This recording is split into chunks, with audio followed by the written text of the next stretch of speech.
to a tab and this one. All right, are we looking at Powerful Tech in Action? Yep, looks good. All right. So we are going to be talking about today two of my favorite things, hexagonal thinking and book snaps.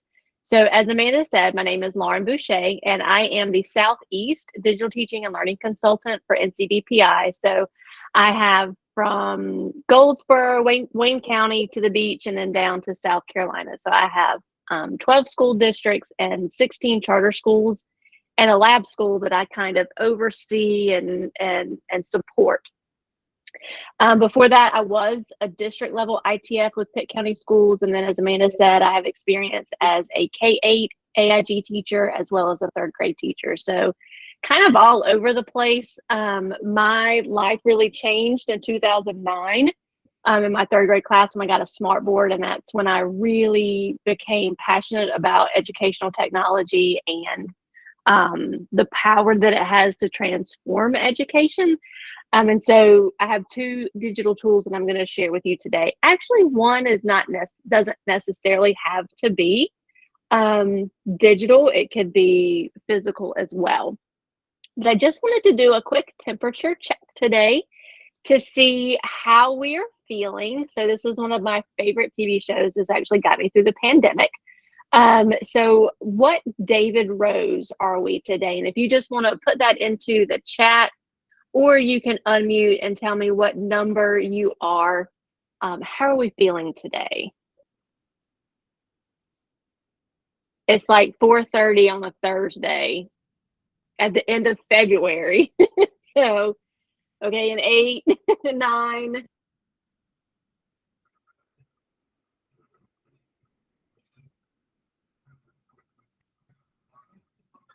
An 8. Yeah, I'm kind of at a 7. The last 2 weeks have been very, very busy, but it's been good, but it's been stressful. So I'm like, I'm trying to be happy and everything, but just get me to the weekend. So like I said, we are going to talk about hexagonal thinking today as a way to reflect and make connections. And I'm going to provide you all some time on your own devices to participate in hexagonal thinking. And then we're going to switch over and take a look at book snaps as another way to reflect and for us to show our learning. And then I'm going to provide you with some time to create. So this is kind of going to be a digital workshop almost, where there's going to be a little bit of instruction, a little bit of I do, and a little bit of you do. If at any time you have a question, I've got the chat up open on my other screen, but Emily or Amanda, if I miss something, if something comes through the chat, if you would just stop me and let me know, I'm happy to answer any questions as they come through. So what is hexagonal thinking? It's a lot of things, including one of my favorite things. I am a very detail-oriented person, and I often struggle seeing big ideas or even coming up with ideas myself. I'm your worker bee. If you give me your idea, I can put it into action. Hence Tech in Action, the name of the presentation. So hexagonal thinking is very powerful for me because it allows me to see all the individual pieces in that bigger picture, that broader picture. It's a great brainstorming tool. Like I said, it's a great way to make connections. It's also helpful for organizing. So I do hexagonal thinking with district teams a lot of times, helping them see all the pieces and parts that they have in their digital learning program and kind of organizing those into a cohesive strategic plan. And then it's also a great way to help you visualize. If after our session today, you're like super excited about hexagonal thinking and you want to learn even more about it, I've linked here at the bottom of this slide to a really great article. And I'm just thinking, let me go back to slide number 1 and make sure that everybody has this bit.ly, because some of the links that we're going to use today come from that. And it looks like maybe somebody's already shared it into the chat. Thank you, Emily. You'll definitely want to access that, especially in a few minutes when we have our practice time. As well as if you want to take this back and share it with your teachers, this presentation is yours at this point. Feel free to file, make a copy, and edit it any way that you need. So here is just one example of the many, many ways that you can use hexagonal thinking. So this was an activity based on the book Born a Crime by Trevor Noah. And you can see here in the center of the screen all of these hexagons. As we know, hexagons have 6 sides. So for every term or every vocabulary word or character or whatever idea we have put into each hexagon, we have the ability to make up to 6 connections per. And what's really cool is that if I gave a classroom of 20 students the same deck of hexagons, everybody's map may look different. And that's okay as long as we provide our students the opportunity to justify or to explain their connections. And so if you look at this map that this student did, they have placed numbers 1, 2, and 3 at these triple connections here. And then they have provided why they made the connection and textual evidence from the book of why those connections are relevant and why they work. So, as I said, this is just one way that you can do hexagonal thinking. There are so many different variations of this. We can do it for our non-readers with pictures on the cards.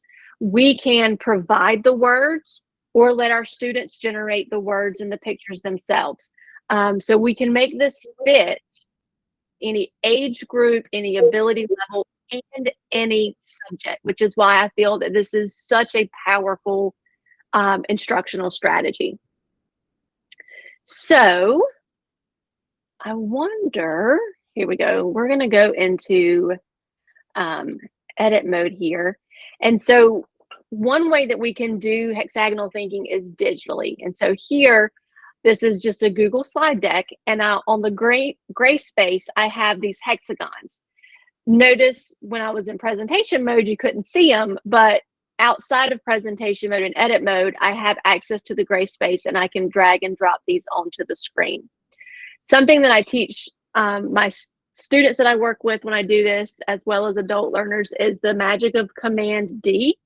And that allows me to duplicate or copy and paste in one step. And that way I can just continue generating squares. So I need some feedback from you all now, and feel free to unmute or to type it into the chat. What are some words, and I did this last time I did this, it was the summer. Let's do spring since it's like 85 degrees outside today. What are some words that you think of or some ideas, some items, anything that goes when you think of spring? And again, feel free to unmute or put it into the chat.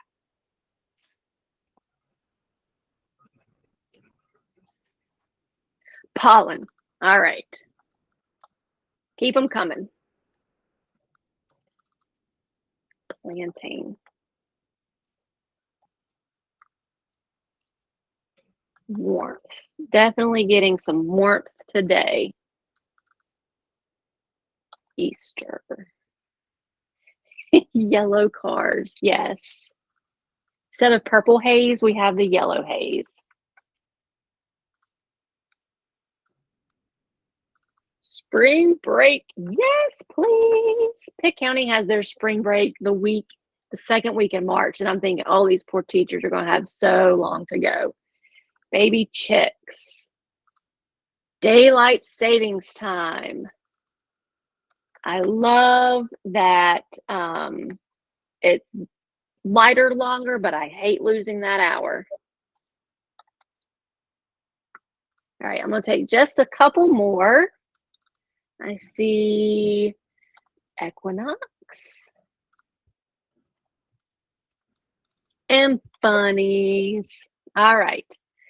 So in this instance, I didn't provide the words. I'm having you provide the words. And we're going to do this as a whole group. Again, you can put it into the chat or you can unmute and tell me what, in looking at the words on our workspace here, what connections can we make? Where can we connect hexagons?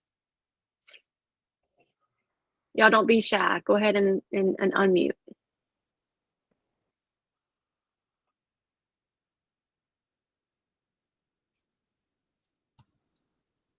You could put pollen and yellow haze together.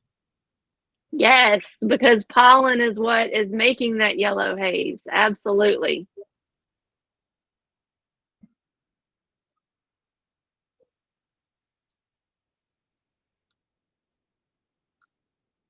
In looking at this, I also can see planting going with pollen and yellow haze, because the planting that we're doing, that kind of what generates the pollen and the yellow haze. What else? What else can we connect? Let's see if we can get them all connected. Daylight savings time and the equinox. All right.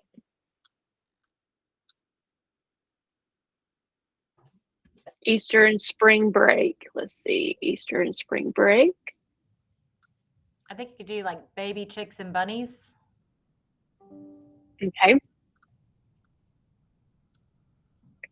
Baby chicks and bunnies.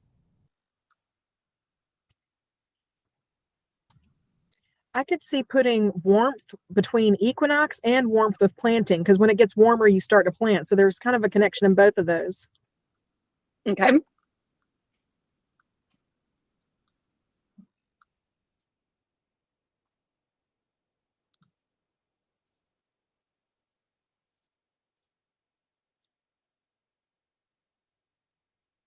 What if, because when it gets warm, we start to see the baby animals. Let's see if I can grab all of this and move this up. And then bunnies with the baby chicks, because they're both animals. And then with bunnies, we can then connect Easter, because some people do the Easter bunny, and then spring break. And so we were successful on this one to get all of our hexagons connected. Sometimes we can't get them connected. And so what we can do with our students is have them brainstorm even more ideas to add to their map in order to connect ideas if they're struggling. So, you know, we can continue adding ideas and words to this map. And then if we were doing this as a group or as multiple groups, I could have each group rotate and then rearrange the maps to make even more connections and to kind of change things around. So this could be an ongoing kind of activity. So what questions do you have about hexagonal thinking? What ideas are kind of circulating in your mind? What are you thinking? Can I ask kind of more of a, I guess more of a tech question? What is this, just a slide that you're using, or where was like this generated? I guess the way that you did this is a slide that I created. Yep. And okay. I just used the shape tool, and the shapes have hexagons. And so I just drew hexagons and then changed the fill color and just duplicated them. I mean, you can keep them all the same color. Another way that you can do hexagonal thinking is with color coding. So when I do this face-to-face, I do this with blended learning sometimes. And so I'll give everybody a red hexagon and have them put, you know, let's think back to pre-technology, like 1940s. What would you expect to see and hear if you walked into a classroom? What would the teacher be doing? What would the students be doing? And so we generate all of these ideas of this kind of pre-digital teaching. And then I give them blue hexagons and say, okay, now let's imagine that it's 2050 and everything is digital at this point, and you walk into a classroom, what might you see? What might you hear? What might the students be doing? What might the teacher be doing?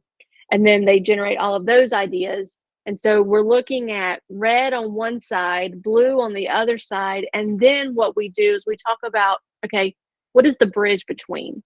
Well, it's blended learning. So going from one extreme to the other, what might you see in a blended learning classroom? And so we fill in purple hexagons, and those go into the middle, and we try to bridge one to the other. But we're kind of combining these two ideas into this one of blended learning, and the color coding kind of helps students and teachers see that blend. So that's another way that you can do hexagonal thinking, is with color coding. But this is just a simple Google slide, and I'm going to provide you all with a template for this as well that you can just take and make a copy of. So what other questions might you have? I see in the chat where Craig said, should we now add numbers and evidence to explain our connections? And I was kind of thinking the same sort of thing with especially older students and writing, how it's almost like a visual form of an outline, when you're trying to get your thoughts from ideas to a full paper, Absolutely. And so a lot of times I will see teachers add arrows. And so the students can then drag the arrows and place it where they want to explain their explanations. Or Chris, like the example here, where they just placed numbers down onto their map, and then the teacher had provided some kind of either digital worksheet or a think sheet almost, where the students then explained what they wanted to explain. And I really like this idea because it also builds in some element of choice, because the students get to choose what they are comfortable kind of justifying and explaining.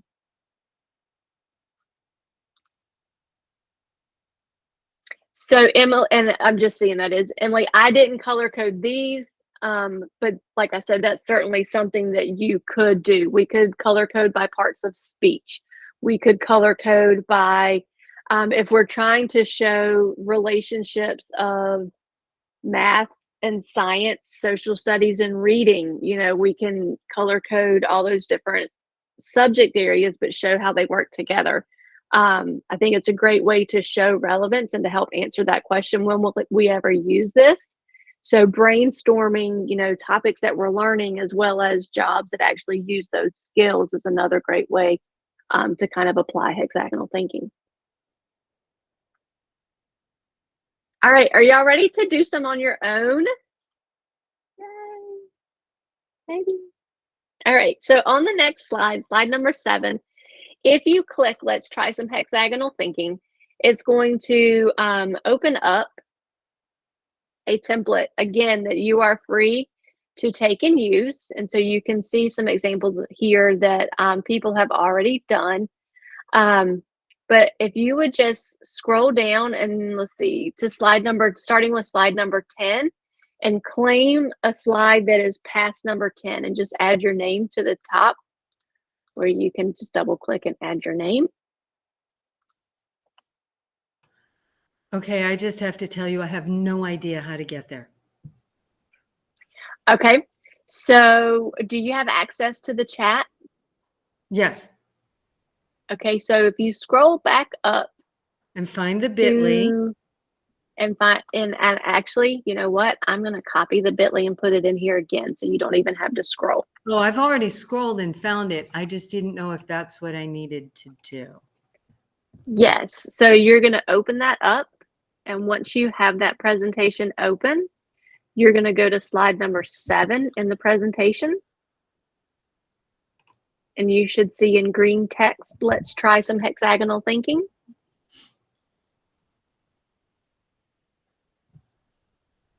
Do you see that? I'm not quite there, and it's coming up right now. No, I'm stuck on the snap because that works really well right now. All right, 7. I'm on 7. All right, click on that green text that says Let's Try Some Hexagonal Thinking, and that's going to open up the template for you. Oh, thank you. Absolutely. So when that opens, go to one of the slides that is slide 10 or later, and then you're going to just claim one of those slides as you're by typing your name beside name. And so here I have provided some pre-made hexagons for you. And it's all about the solar system and outer space. So your challenge is to see if you can get them all connected in some way. And so you just click and drag. If you're doing this with students, something that you will want to, teach them to do is to not click when they see the cursor, but only click and drag when they get the crosshairs. So if you see my cursor right here, I have the black crosshairs. That will allow me to click and drag. If I click when I'm looking at the text cursor, it's going to start editing the text, which also means that you need to teach them Command or Control Z if you're doing this digitally. That way they can undo if they mess something up.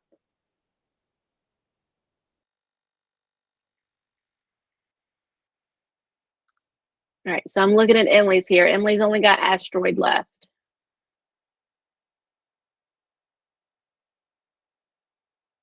I don't know anything about an asteroid. I got to be honest. I'm struggling with that one a little bit. So asteroids are chunks of rock that are just kind of floating out in outer space. So I could see connecting it with comet, because comets are also kind of just floating around out there. Asteroids are, there's the Oort cloud, which surrounds the solar system, which is full of asteroids. And then you've got the Kuiper belt, which is between the gaseous planets and the terrestrial planets. It's another belt of asteroids. Asteroids are left over from Earth's formation. They're mostly rocky and metal, not icy like a comet. Thank you, Craig. So I could also see maybe connecting it with planet and solar system, because it does separate. There is the asteroid belt, which separates the rocky planets like Earth and Mars from the gassy planets. Well, and can I ask a question, Lauren? So do they have to connect only on one side? Or if, for example, like if I on mine wanted to connect like moon to Earth, like could that connect? Like, does it have to be one long string, I guess is what I'm asking? Or does that make sense? Nope. So yes, it does make sense, but no, it's however you can make the make the connections. Yeah, because if you look on the sample here, like power and identity was a one-to-one connection, whereas identity also connected to growing up in relationships, but they couldn't figure out maybe how to get power related to those other two words. So, and then Trevor's mother here is in the middle. They were able to connect 6 ideas to that one character. So it's however you can make the connections. Everybody's map's going to look different. So if you kind of scroll up and look, starting at, slide number 2, all of those were connected, whereas slide number 3, this person, made 3 different maps and then couldn't get that last one connected. Maybe they ran out of time. I don't know.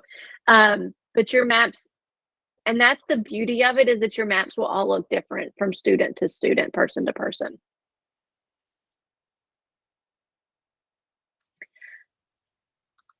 All right, so I'm going to come back to the presentation here. And like I said before, there are many, many different ways to do this. And I've provided another link here to a really great article and a really great resource about hexagonal thinking. But one way would be to do what I just did and provide my students with a pre-made deck based on whatever topic we're studying. You could allow the students to create the deck. What you could do is you could also provide the words and the map pre-made and have the students rearrange, or provide the words in the pre-made map and then provide the students icons like numbers or arrows and allow them to decide and choose which connections they want to explain. Or you can have them do it all on their own, where they make their own decks, they create their own maps, and then get to choose what they want to explain. I have lots and lots of other resources here for you. Definitely check out the Hexagonal Thinking Toolkit because there are lots of templates that are built into that. The Hexagonal Thinking Summer Learning course that is, let's click on this real quick and make sure. So you get emails sent to you each day with those. It's old, but I believe that the emails still go out. If not, let me know and I'll get all that to you. There is a hexagon generator if you wanted to just type in your words and then print those out for your students to then cut and do it physically. If you have iPads, there is a Solo Hexagons app. It is not a free app, but it is available for you to use. As someone who has spent countless hours cutting out hexagons, my suggestion would be for you to either cut them out of cardstock. If you're lucky enough to have a die cut machine, that makes it even easier.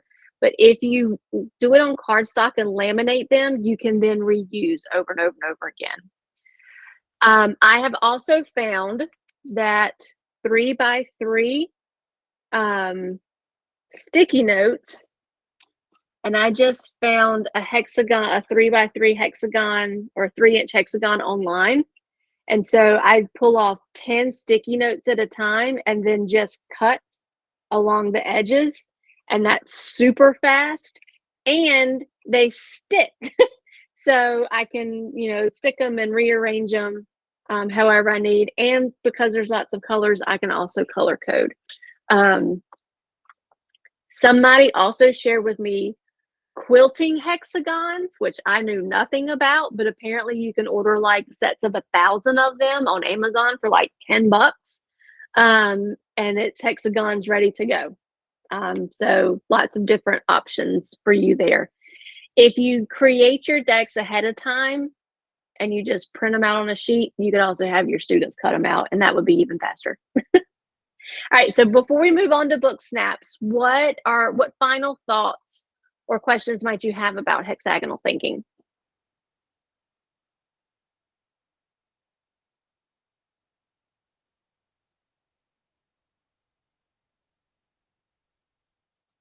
All right, well, I'm gonna take, I didn't see any, did I miss anything in the chat? Okay. Oh no, I see lots of people were lost. Did we get found? Mary, what's your question? I was able to get on the slide presentation, and I went to a slide and I put my name on it, but there are no hexagons there. I have view only on mine, so I can't seem to, it's fine. I'm fine. It's okay. I got it. Okay, we might have needed to make some more copies. It's okay. But that's okay. All right. I apologize. Y'all don't stay lost. Y'all stop me and let me know. All right. Book snaps. It's books and it's reflection and it's fun. So where can we go wrong? Well, we can't with book snaps. Book snaps are amazing. Have any of you heard of book snaps before? So Emily has, Amanda has. All right. So Book snaps are a reading reflection strategy that a middle school teacher developed as a way to connect with her students. This is when Snapchat first became really, really popular with students, and her students were constantly on Snapchat. So she found a way to bring that technology that was, engaging her students into her classroom by creating this idea of a book snap where they snap a picture of what they're reading, and then they can add text, they can add stickers, and highlight and circle on that picture to reflect on their reading and reflect on their learning. Obviously, I'm going to go on a limb here and guess that most of your students do not have access to Snapchat at school. So what's great about book snaps is that they can be created with Google Slides, they can be created with Canva, they can be created with Google Drawings, whatever your students are comfortable with. Anything that uses layering where we can import pictures is a great tool to use for book snaps. And I have here a link from Tara Martin, who is the creator of book snaps, to help you learn more about those. This is an example of one that I did, and you can see here I love Bitmoji. So I kind of circled here what I was reflecting on, and then added my reflection as typed text, and then added my stickers on top of it as well. So let's look at the anatomy of a book snap. So the first thing that we need is a snap of the text, and that's like a snapshot of the text. We also need to include our book title and author. That way people who are viewing our book snaps know what book we're reading or what book we're reflecting on. There should be some kind of annotation or response to the text, and that can be underlining or drawing boxes around, highlighting things, and then adding text boxes with our reflections. And then we can spice things up with emojis, or if your students have access to Bitmoji, stickers, anything like that, digital stickers, anything like that, just to add a little bit more context, a little bit more of our personality to our reflections in a digital space. So how to create a book snap is super simple. So what I did, and let's see here, what I did was I found a book, and I'm going to challenge you to do this in just a minute.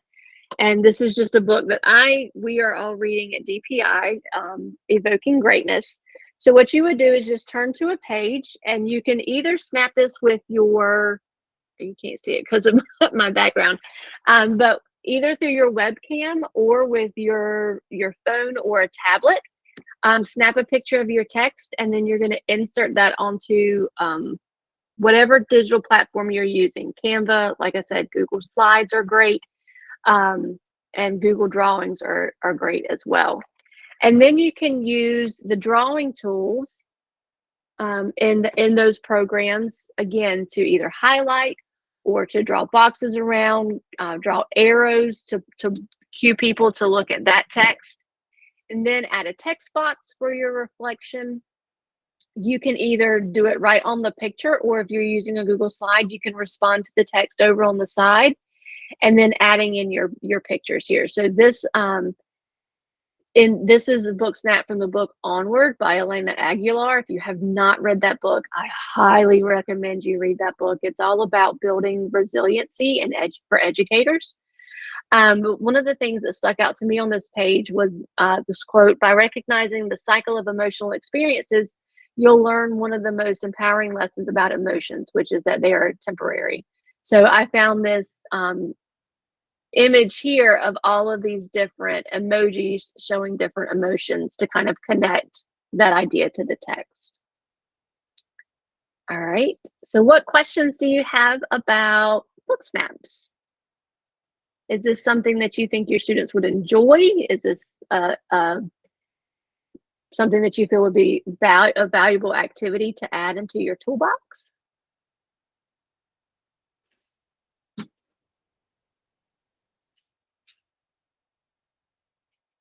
Not everybody I'll all at say I once. love book snaps. I'll jump in there.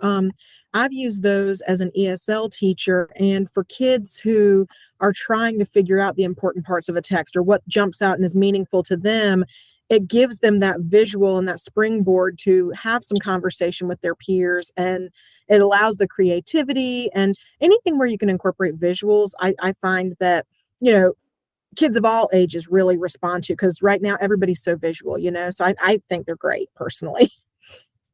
Absolutely. Any other thoughts? I was just going to ask about like the age, if you thought that like somebody as young as like a kindergartner would be able to do this. I think so. Absolutely. Yeah. The hardest part for your younger students is going to be the technology itself and getting a good picture. So teaching them kind of how to hold the book, especially if they're on a Chromebook taking a picture, that's harder. So maybe they want to partner up and one person holds the book up while the other person, clicks the button to take the picture. Um, and I have done this with the littles and they love it. Anytime they get to put stickers on something, they're all about it. But the technology is the hardest piece. So just practicing with them, taking that little bit of extra time to allow them to get used to holding a book up if they're on it. The hardest part is the Chromebook. If they have an iPad, they're golden and they're used to taking pictures with those. It's the ones that are on Chromebooks. Any other thoughts or questions?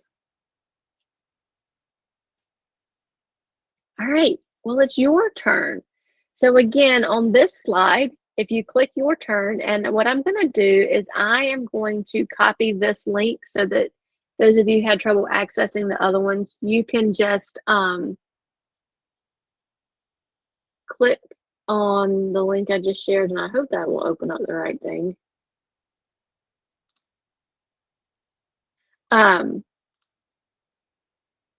Nope, that shared something else.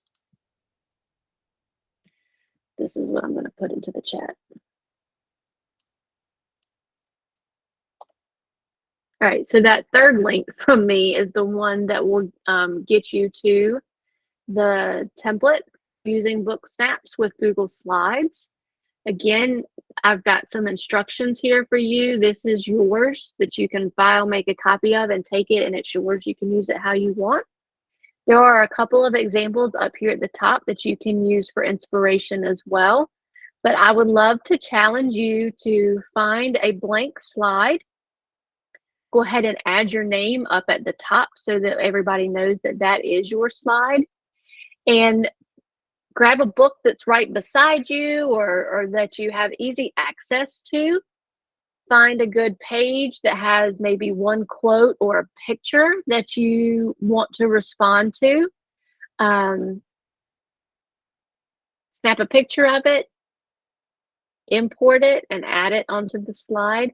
I'm going to give, I'm going to put 8 minutes on the timer to let you work. And then we'll come back together and share.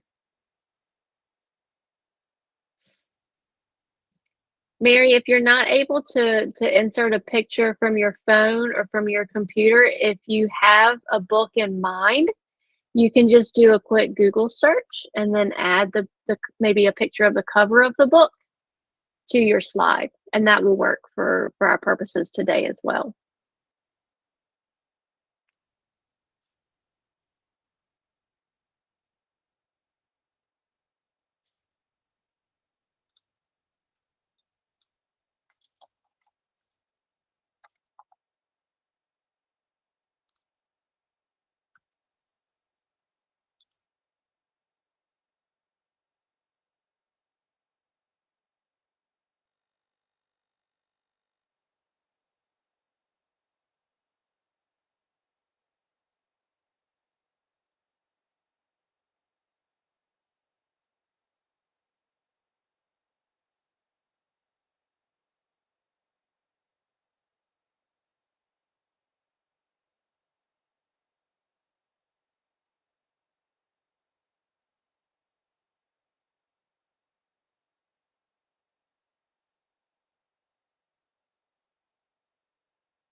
So Craig, I just saw your question in the chat. I look at book snaps as more of a way for students to share what they notice and what their thinking is. Um, but when I introduce this, I definitely think that modeling our own thinking and how we make connections and things like that would be super powerful and getting our students to extend their thinking, and to see how to do it as well. This is also a really good activity to do, with adult learners, and if you're doing a book study or things like this. I like this more so than just discussion boards and that kind of thing. Um, because it's just different enough, to get everybody engaged. And like, I don't remember if it was Emily or Amanda that said it, but images are super powerful and can spark lots of conversation. So even if we're responding to one part of that page, somebody else may read the page of that we've posted and make a different connection. So, and it may want inspire me to read the book that you're sharing about. So, I would say both. I thought both.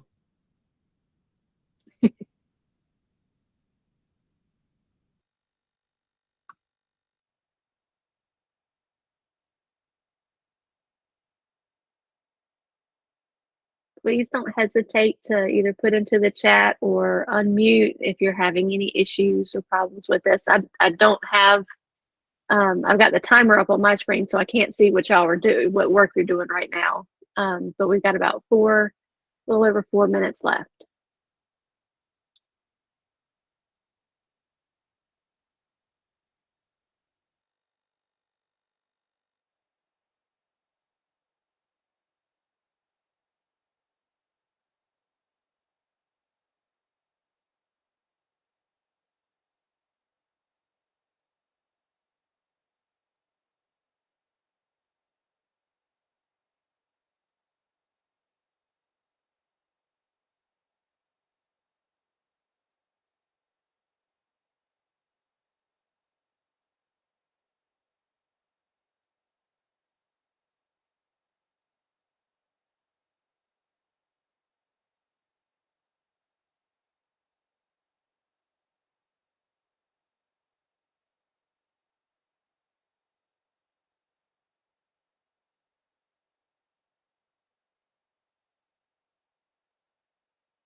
All right, let's see what we came up with.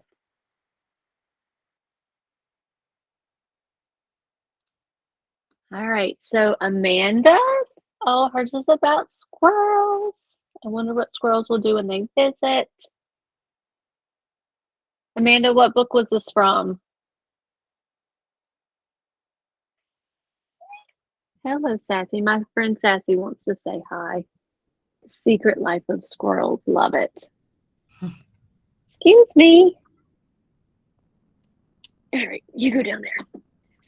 Two Cool Cows from Kathy. I love the rhythm and the rhyming words in this fun book about cows. Clickety clackety wickety whackety. Mary, finally able to insert an image. All right, awesome. We figured it out. Yay! So Craig, poor bear, I can fix him up. Collecting words, vocabulary, very nice. I just today finished The Book Thief, and so that kind of collecting words kind of reminds me of that. Oh, this is fancy. Emily. She went all out. Love it. Oh, Starfishes on my my TBR. Is it a good book? Is it It is amazing? a very fast read. It's because it's in poetry, it's in verse, so it's super, super quick. So 2 hours or less, you'll be done. Nice. Love it. I think your middle schoolers, Joan, would be very excited about it too. So you can see it's a pretty simple process. Again, even middle schoolers are going to need practice taking those pictures. That honestly is the hardest part of a book snap, and then getting them to dive deep into those reflections to share their thoughts about their reading. So one thing that I get a lot when I share book snaps with teachers is that my students can't use Bitmoji, and I completely get that. Another tool that they can use is an extension. If your students are allowed to add extensions onto their Chromebooks, if they have those, the Joy Pixels emoji keyboard allows you to use all of the emojis that you find on your phone. And what it does is when you click on it, it copies and pastes it as text. So it's not going to be an image that you click on and can resize. It is text. So if you need it bigger or smaller, you highlight it and you change your font size. But this is one of my favorite tools. If your students are using iPads, they have the emoji keyboard available to them. You can also do an image search. If you're inside a Google product, what I would highly encourage you to teach your students to do, rather than opening up a new tab and searching that way, is let me get out of this, is to use the insert image tool inside of the Google products and then search the web. Whatever they search, I'm obsessed with polar bears. So whatever you search, if you add PNG to the end of that, what that's going to do is that your images are not going to have that background. So it looks more like a digital sticker, more so than, a piece of clip art that has the box around it that you can see. Plus the fact, when you use the search the web tool inside Google versus opening up another tab, all of your search results are copyright friendly. So we don't have to worry about, we're taking somebody else's work and using it as our own. We have the rights to use anything that's going to come up in those search results inside of the Google search the web tool. You can also, and this is my favorite idea, is if you have some help, or maybe if your students are a little bit older, allow them to do this on their own, is to create their own stickers of themselves. So taking pictures of themselves, just either their face or their whole body, doing different poses and different expressions, kind of like Bitmoji, and then using the tool remove.bg to pull the background out, and then using themselves as digital stickers. I think that's the coolest thing ever. Remove BG is super easy to use. You literally just drag to put in whatever it is that you want to take the background out of. Just drag it onto the website and it pulls it off, and you can download the image, and it's so much fun. I use Remove BG for green screen activities without a green screen. If you have video, this doesn't necessarily go to the book snaps, but if you have video that you want to remove the background from, there's a tool called unscreen.com, unscreen.com, that will remove backgrounds from videos, which is really cool to make GIFs and things like that for your classroom. You could also just create some generic Bitmojis yourself and provide them as a library in that gray space on a Google slide deck that they can just click and drag and use. Not quite as fun, but it still gets the job done. What is really cool about book snaps is that they are not relegated to just books. We can use snaps across the curriculum. So I've seen them used in math and science and social studies. And so I have linked here. All of these hashtags go to Twitter, and you can see examples of snaps being used in other content areas. So this is a great reflection tool, a reflection for learning, not just reading, that you can share with the teachers at your schools as well. So if I click on math snaps here, it's going to take me to Twitter. You do not have to be a member of Twitter. You do not have to tweet anything. You can just view what is happening on this hashtag conversation here, and you can see different math snaps that people have done. All right. So that is my presentation to you. I hope that you have some ideas kind of circling in your head on how you might want to use hexagonal thinking or book snaps. Please, please, please reach out to me. Here is my email address. If you have any questions, I am happy to work with you. I'm happy to come share these with your teachers at your school. I am free PD, and I'm happy to travel. So y'all just let me know how I can be of help to you and support to you. And thank you for all that you do for teachers and students in your schools. So I'm going to turn it back over to Emily and Amanda. Thank you so much, Lauren. I don't know about everybody else. It looks like people got at least some takeaways. I love a meeting where I can sit in and then think of something and I could use something the next day.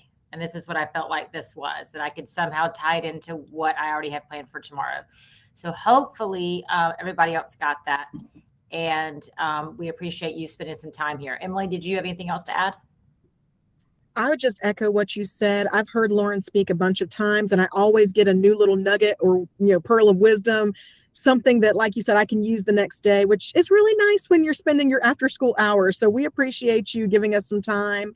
And guys, if you have other suggestions of programming you would like to see, I'm the director of programming for the council. And so anytime you guys want something that maybe we haven't offered yet, let me know and I will reach out and find people that can offer that for us, because people like Lauren are awesome and they're willing to come and do this. We just have to ask most of the time. So if you guys have things that you want to see, just shoot me an email or a message. All right. Thank y'all so much. We hope you have a great end to your week. Thank you.